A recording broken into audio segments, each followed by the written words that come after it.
विशाल पाटील कोणतंही चुकीचं काम करणार नाहीत असं संजय राऊत यांनी म्हटलं आहे। तर विशाल पाटील यांच्याशी आम्ही बोलणार आहोत असं बाळासाहेब थोरात यांनी म्हटलंय।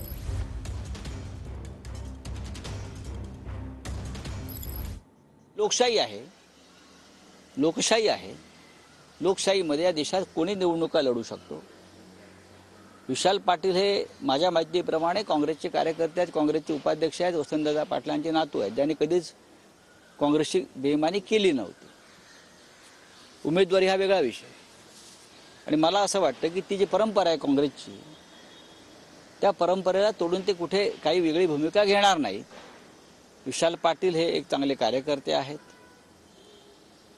नक्कीच आम्ही त्यांच्याशी परत संवाद साधण्याचा प्रयत्न करू। सांगली नैसर्गिकच आमची जागा आहे, ती वस्तुस्थिती आहे, आमचा उमेदवार आहे, परंपरा ती आहे, त्यामुळे ती आम्हाला मिळावी ही अपेक्षा होती। त्यामुळे कार्यकर्त्यांची भावना असणं साहजिक आहे।